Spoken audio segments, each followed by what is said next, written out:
Welcome to the Commonwealth Matters. I'm Richard Nelson, your host. Is abortion a fundamental right protected by the U.S. Constitution? That's a question that's been debated since Roe v. Wade in 1973, and most recently since the Dobbs decision by the U.S. Supreme Court last year. Even though abortion has been defederalized through the Dobbs decision, it's being hotly debated at the state level. So how should we think about abortion? Is it a right for women who find themselves in unexpected pregnancies? Or is it a grievous wrong that a human life has been unjustly killed? Joining us to discuss further is Alexandra DeSanctis, who is a staff writer at National Review, a visiting fellow at the Ethics and Public Policy Center, and a leading pro-life advocate who's been published in The Atlantic, The Wall Street Journal, and New York Times. Alexandra, welcome to the Commonwealth Matters. Thanks for having me. Yeah, well, hey, it's great to have you join us. Tell us, I guess, first of all, why did you write this book? Again, it's called Tearing Us Apart: How Abortion Harms Everything and Solves Nothing. So the idea came about, I've been writing about abortion and the pro-life issue for National Review for about 7 years now. It was my main focus at National Review. And I joined the Ethics and Public Policy Center, where I'm now a fellow. And I wanted to write a book about abortion. This was before, Dobbs was even on the Supreme Court's radar. And so Ryan and I were kind of talking through what's the best way to write a book about this. Would someone publish it? And then once it became clear that the court was going to hear the Dobbs case, we thought this was an opening for a publisher, might be interested a little more in the issue. It would be a good time to sell a book on this. And so when I kind of wrote up my proposal, Ryan was helping me with that. He ended up suggesting that we write it together. I'm really glad we ended up doing that. And the idea of the book was, look, if Roe v. Wade is about to be overturned, which we both believed it would be, and we're very grateful that it was, we wanted to equip pro-lifers with the best facts, the best information, the best statistics, the best arguments and talking points for going out into this new post-Roe America, right? This is, as we've seen over the last year, really uncharted territory. It's a major challenge. The fight over abortion is far from over, although it was a big win. And so the idea of the book is, as pro-lifers in a post-Roe America, here's how we talk about this issue. Here are the best arguments against abortion. It's almost like a legal case that you prevent. And I'm going to go over some of the chapter headings that you have. First of all, and most obvious to the pro-life movement, is that abortion harms the unborn child. In chapter 2, you say that abortion harms women in the family to some degree. Most in the pro-life women understand that. Chapter 3, abortion harms equality and choice. That's an argument or a subject that we don't hear of very often. Abortion harms medicine. That's chapter 4. Abortion harms the rule of law. Abortion harms politics and the democratic process. And abortion harms media and popular culture. You're covering a wide array of subjects there, several that we haven't really thought of. I want to go with that last one, though, how abortion harms media and popular culture. And I think this is evident through much of television programming and the way the news is reported. And that's something I want to hone in on. I have written columns on sanctity of life issues in the past, and my columns have been accepted by some of the major news outlets in Kentucky, with the exception that I changed some of the language. For example, they don't like to use the term abortionist. And so long as I agreed to change terms like that, they'd be happy to carry my column. Tell us more, if you would, about how abortion corrupts media and culture. Sure. Yeah, this was a chapter that I really enjoyed writing, although it's obviously a very frustrating topic. But I enjoyed writing this because so much of what I'd been doing at National Review was just finding examples of really bad reporting in mainstream outlets and explaining this is not wrong. Here's where all the facts are wrong. Here's where the terminology is, obscuring the reality of what's happening here. It's very, very hard, in fact, to find accurate, factual, reliable coverage of abortion in any of the mainstream papers, which I think is a real grievous problem, right? And I think from what I've seen, it's a combination of some willfully ignorant or, kind of malicious reporters who are pro-abortion and do this on purpose. There are certainly some examples of that we talk about in the book. But I also think there's a lot of just actually ignorant people in the media who kind of just are fed the pro-choice line that this is a women's rights issue. They don't dig into the details. They don't cover it fairly. They just assume that the pro-abortion movement is the right one. And so they do produce really lazy reporting, which we see on a whole host of other issues, of course.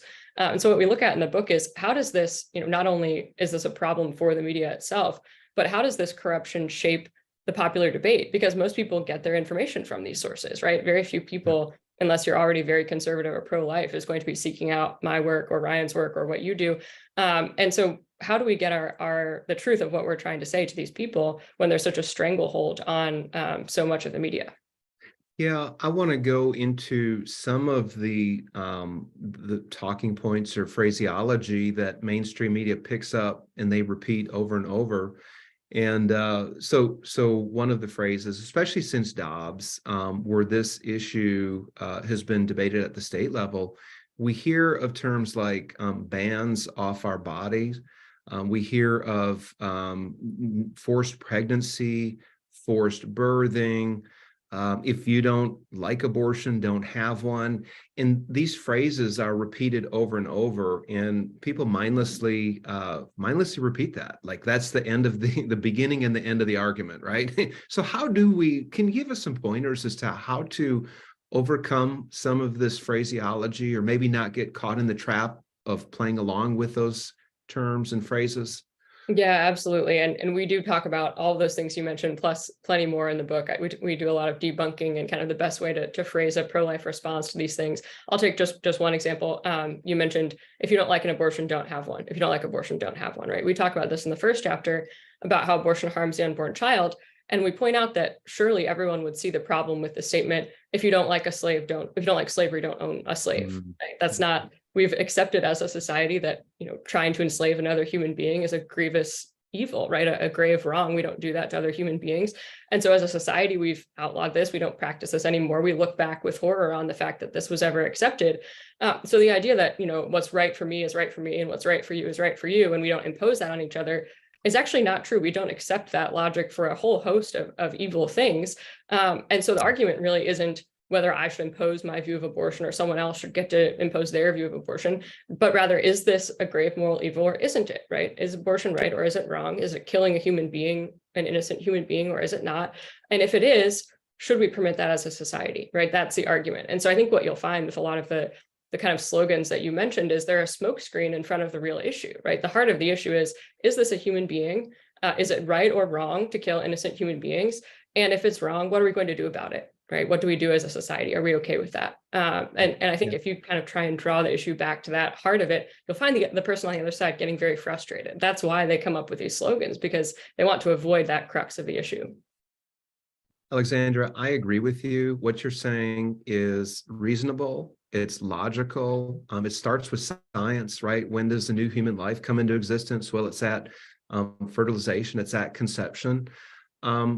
But I would argue, if I could push back a little bit, that we don't live in a reasonable age. We live in a post-truth age where reason and logic they're not respected like they once were.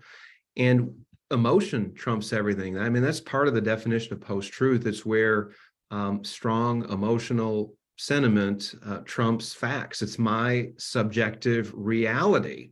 And here you're dealing with an issue that's very personal, very subjective. And I think many people who don't think through this want to embrace, or they gravitate towards these hollow slogans. They sound good, and it sounds like it puts to rest the opposition. But here's my question. How do we, in a post-truth, highly subjective, highly emotive age, break through that smokescreen, break through all of that to win over hearts and minds? I know that's a lot there, and probably not going to solve it all in this 20 minutes that we have left, but where can we start in breaking through in this post-truth age on this issue of restoring the sanctity of life? Yeah, well, I'm really glad that you raised that. I think you're certainly right. And that's really part of why we took the tactic that we did in the book, which is, as you mentioned, you read the chapter titles, very little of the book focuses directly on abortion as killing a human being, right? That's the first chapter. It's the most important chapter. I think it's the most fundamental harm of abortion. But we realized pro-lifers are very good at talking about this, right? We're very good at saying this is killing an innocent human being, this is evil, this is wrong, it's unjust, the whole litany. But the argument in the book is there are a lot of people who've heard that argument many, many, many times, and it's not working, right? There are a lot of people who've been converted by it, certainly, but there are a lot of people who don't care. Either they don't believe it, or they don't want to hear it, or they don't care. And so the rest of the book is looking at, look at all these ways that abortion has harmed everybody, right? That, I mean, the subtitle kind of gives that away, but if it is true that abortion is killing an innocent human being, and if it is true that that's a grave moral evil, how could we be better off as a society, as a people, for allowing that? And so I guess the idea of the book is that a pro-lifer who's in conversation with someone who doesn't agree with them will be able to come back and say, okay, you know, this is a human being, this is a grave moral evil, but I hear you, person who supports abortion, saying that you think women need it. Did you know that many women who have abortions actually suffer psychological consequences for many, many years after the fact, or whatever it is that the other person is arguing? Meet them where they are, right? Here, if it's an emotional argument, try to find the good in what they're saying. Of course, being pro-abortion is not good, but oftentimes there's some kind of truthful or good motivation underlying their argument. Like, they're afraid women will suffer. They're afraid there'll be, you know, many impoverished babies roaming around with no one to care for them or whatever. Learn how to speak to the issue that they're concerned about, right? And some people won't care. Some people are malicious, but I think for a lot of people, you can really gain a lot of ground like that. Yeah, no, I what I'm hearing from you is you're talking about empathy, putting yourself in the woman's shoes, listening to her story, or at least when you're debating this issue, being empathetic, and then steering them in a direction that would perhaps shed light on the truth of the fact that this decision really doesn't lead to a better life or improved outcome for the woman in a difficult pregnancy or difficult situation. And you mentioned this at length in your book. You cite research that indicate that women are not happier short-term. Their short-term happiness has declined since Roe v. Wade in 1973, and their long-term happiness has declined as well. And you point to abortion as being part of their decline in happiness. Alexandra, you mentioned that you talk about the obligation, the moral relationship between the mother and the child, and that there's a duty for the mother to care for the child, and that abortion, and this is in chapter 1, abortion introduces violence into the sacred relationship between the mother and her unborn child. And many of us haven't really thought of it that way. This does make sense. It is logical. But would you say that this is one of the reasons why women's happiness in general has declined in the last 50 years since Roe v. Wade? I do think so. And an argument we talk about, certainly in the first chapter and also in the chapter on how abortion harms women, is the fact that abortion was introduced as, you know, this boon to women, right? And it's still defended in this way. You know, it'll be a good thing for women if they can essentially do away with unwanted pregnancies in the same way that men can simply walk away. And I think what we found is actually abortion has incentivized kind of a sexual landscape, or a landscape of sexual interactions that leaves women even more dependent and more alone than they otherwise would have been. You know, whereas once there was kind of a social expectation that men would support women and their, you know, whatever children they happen to conceive. Now, if a man wants to walk away from that responsibility, he can simply say, well, have an abortion. And if you don't want to, it's not my problem, right? And maybe there's some financial support. But we have a culture wherein it's normalized that abandonment of women and children is going to happen. And the solution, the supposed solution, is women can now engage in this act of violence to abandon their child too. And I think it's pretty obvious why women are not actually better off in that situation. You know, the idea that you are equal to men because now you can commit violence against your own child and be similarly free, I don't think that's really a freeing proposition at all. And of course, there are situations where women do need help, or, you know, there is a reason why it would be hard to bring their child into the world. But I don't think we're really prospering as a society if our best solution is, well, why don't you just go kill your child, right? And then everything will be okay. I think that's a very impoverished solution. Yeah, agreed.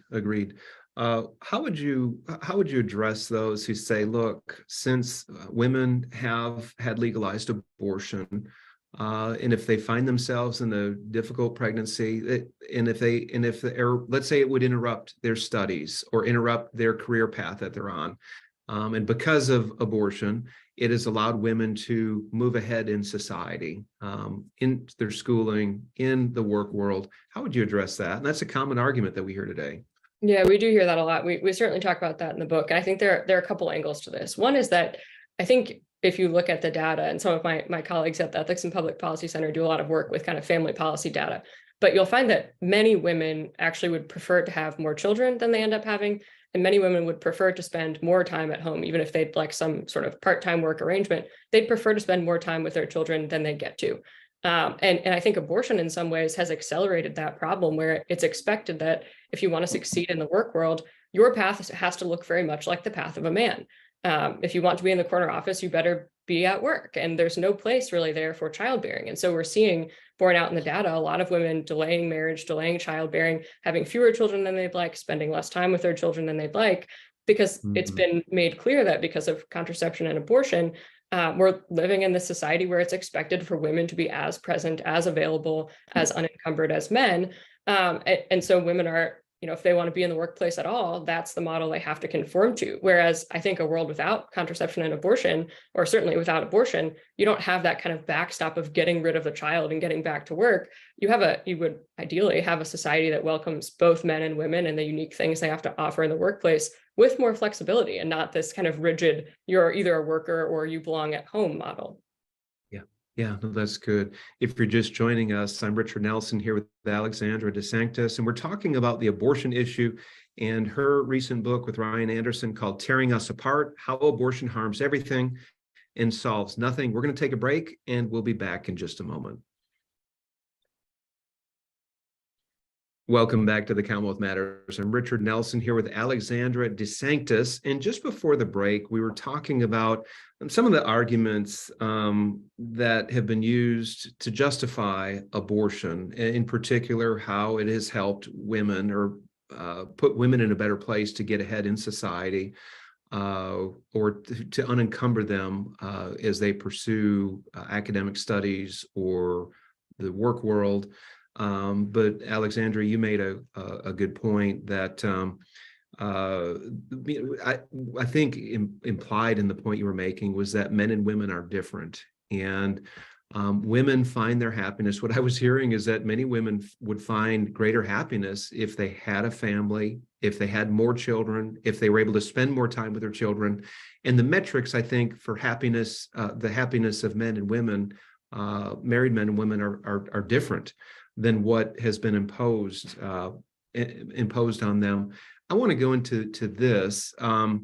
Abortion today has been sold as a woman's issue where men should not speak into it. And it's been billed as and then in particular, a woman's rights issue where this is somehow an endowed right. Can you speak to that? I'm a guy who's pro-life, by the way. And I'm pro-life because I think it's a justice issue. And I think I do have a voice when it comes to public policy and speaking on behalf of unborn life. But can you speak to this that it's been billed as a women's issue, and it's a women's rights issue in particular? Yeah, absolutely. And it's interesting that you bring this up, because I do a lot of talks for students, particularly high school and college students. And almost every single time I give a talk, at least one male student will ask a question at the end saying, we're always told men can't talk about this issue. What am I supposed to do? I think this is a really pressing question among pro-lifers for obvious reasons. And I think it's really important. What I always say is every child has a mother and a father, right? Of course, a mother has a particular responsibility and role in bringing the child into the world, carrying the child in her womb. That can't be replaced by a man. But if you look at the statistics, actually many, many women, in fact, most women who have an abortion, cite lack of support from the child's father as one of the main reasons why they feel they can't, have their child, why they're having an abortion instead. And I think, honestly, the biggest solution, if you want to get rid of abortion, it's not public policy, although policy is very important. It's support from the child's father, right? Male abandonment, lack of male support, pressure, coercion into getting an abortion is a huge factor in why women seek abortion. Many women would prefer to have their child, even if it wasn't the time they wanted to, or it wasn't in the plan. Many women, once they're pregnant, would prefer to have their child than have an abortion, but they feel alone. And that's why you see things like pregnancy resource centers being so successful at helping women choose life, because women just want to be told, you can do this, right? Well, not only can you do it, but we'll be with you, we'll support you. And how much more does that support mean from the father of the child? And so I think the idea that men don't have a role in the conversation because men don't get pregnant, which also, by the way, is up for debate right now. So it's a little bit of a complicated issue on the left. I think at the moment, they don't even know if men can get pregnant. But given that women are the ones getting pregnant, that doesn't mean that the woman's the only one involved, right? There's a father for every child, and men have a role in saying, look, this is unjust. It can be unjust whether you're a man or a woman, and men have a role here to stop abortion. Yeah, that's good. And that whole idea of men being able to have getting pregnant and having children, that's a whole nother radio program. We'll have to. Yeah, I know. I shouldn't have can of worms. That's okay. Well, one of the chapters, and we're running out of time, but one of the chapters is that says abortion harms politics and the democratic process. And in that chapter, you quote Georgia Democratic Senator Raphael Warnock, who said that as a pro-choice pastor, I've always believed that a patient's room is way too small for a woman, her doctor, and the United States government. So the imagery here is of a very personal moment, a woman in a hospital setting where the government is right there with her. How do you address that imagery? I think the left is good at scaring, and they cast this imagery of doom and destruction for the woman who might be forced, if you will, to have this child. How do we address this kind of imagery that Senator Warnock puts forward? Yeah, I think you hear a lot of this from the left. And I think the first answer I would give is, who is the doctor, right? They speak about the doctor in the situation as though it's some, lifelong family friend, caring relationship, who cares deeply for the woman, is trying to make sure that her best interests are being taken care of. The doctor that they're citing is actually the abortionist, right? This is not, an abortionist is very, very rarely, if ever, someone's primary care doctor, someone the woman has a relationship with. This is someone who is going to, stands to profit if the woman goes through with having an abortion. And I think the language here, of course, the idea of the government being in the room sounds oppressive and frightening, but they speak about this maternal, or female doctor relationship, doctor-patient relationship, as though the doctor is some kind of counselor or supportive friend or partner, when in fact they are going to gain financially if the woman has an abortion. And so I think when someone raises that kind of imagery, that's where I like to go, because the question of whether the government should be there is really a question of what is abortion and is it right or wrong again. But I like to kind of poke a hole in it that way. Yeah, no, that's good. That's good. Moving right along, a U.S. District Court ruled that the distribution of mifepristone is illegal. That is a chemical abortion used up to the 12th week in pregnancy. The U.S. Supreme Court put that on hold. Alexandra, tell us briefly, why is that case important? Yeah, this is a really big case. It's extremely important primarily because the majority of abortions in the US right now are chemical abortions. So this is a drug taken in the first 12 weeks of pregnancy to induce a miscarriage, kill the unborn baby and induce a miscarriage, which of course is wrong because it's an abortion killing a human being. But it's also very dangerous for women. And over the past couple of years in particular, we've seen this push for women to be able to get chemical abortion drugs via telemedicine without ever seeing a doctor in person. That's currently the policy of the federal government, of the FDA. And this is very dangerous for women on top of course, the child, right? That a woman, without knowing how far along in pregnancy she is, without knowing if she might have an ectopic pregnancy, she's just being prescribed these drugs, taking them at home by herself.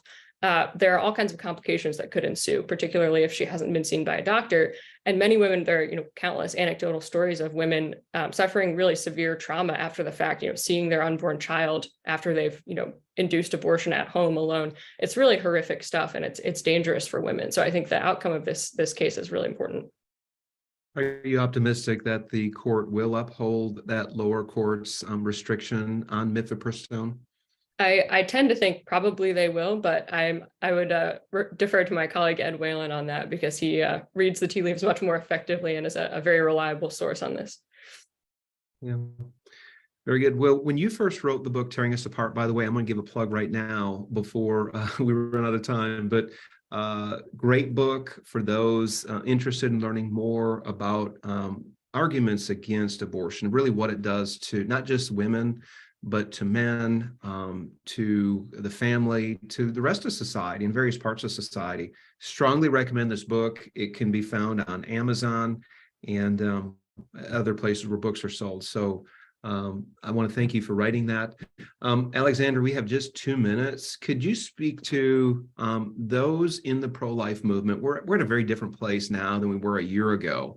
before the Dobbs decision. But what advice would you have to pastors, church leaders, other voices in the pro-life movement when speaking to this issue of life? What words of wisdom or encouragement would you share with them?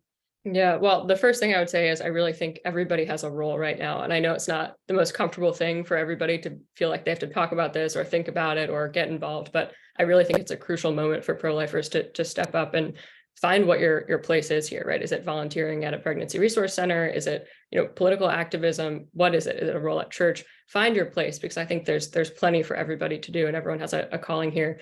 And then secondly, I would say I really would try to lead with empathy as much as possible. At the kind of top line national level, we see a lot of nastiness, and I think people have, being willfully ignorant and lying and all sorts of malicious things.